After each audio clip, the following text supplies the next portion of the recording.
Plans to hold a national vote in Australia on legalising same-sex marriage were blocked by the opposition on Tuesday. But for many supporters of same-sex marriage, this was a cause for celebration. While they want the law to change, they argued holding a non-binding plebiscite would be expensive, and risked unleashing homophobic rhetoric. The government has accused the opposition of playing political games.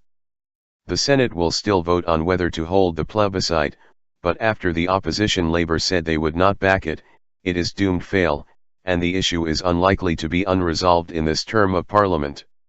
Sheer hate. I think the plebiscite was one of the filthiest political blockages to equality ever considered by an Australian government, said Greg Turner. The dual national, 56, married his partner Ryan, 61, at the British High Commission in Canberra in 2014, but their relationship is currently not recognised by the Australian government.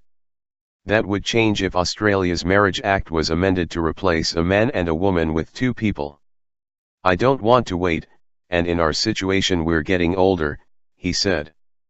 But the sheer hate and the extreme views and horrific public statements made by some people, I'd hate to see that get worse. We have families. A survey of 5,500 LGBT Australians conducted in July by advocacy group Just Equal found that 85% opposed holding the plebiscite. The proposal found opposition from LGBT people among men and women, across all age groups and in every state and territory. The research also said 62% would rather wait until marriage equality can be voted on by Parliament, without the need to put it to the public. Georgina Hibbard, 42, and Liz Forsyth, 35, who have a 13-year-old son tied the knot in Hawaii several years ago. Ms. Hibbard told the BBC she was concerned that a repeat of the widespread homophobic rhetoric that appeared during Ireland's same-sex marriage referendum was too high a price to pay for same-sex marriage. We have families, this is not the kind of thing we want our families to have to listen to every day, she said. I can handle it, I've done it all my life, but my son, that's another matter. Corey Sinclair, editor of Sydney's Star Observer gay and lesbian community newspaper, was also pleased that the national poll on same-sex marriage had been blocked. The LGBT community has been quite vocal about its opposition to the plebiscite, so this news is music to sore ears, he said.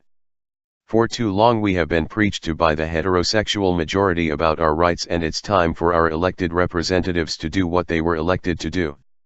Opposition leader Bill Shorten on Wednesday maintained his criticism of Prime Minister Malcolm Turnbull, who is personally in favour of same-sex marriage but has refused to allow his party a free vote on the issue. Mr. Shorten said the national mood will not be deterred because Mr. Turnbull is scared to ask the more right-wing members of his Liberal Party to vote themselves. We know they want to delay it for their own reasons.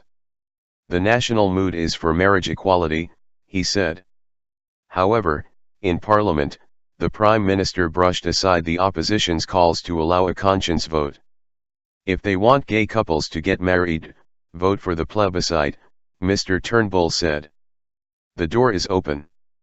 The reality is the Labour Party wants to play politics with this issue much more than they want same-sex couples to get married. You're putting politics ahead of the interests of gay couples.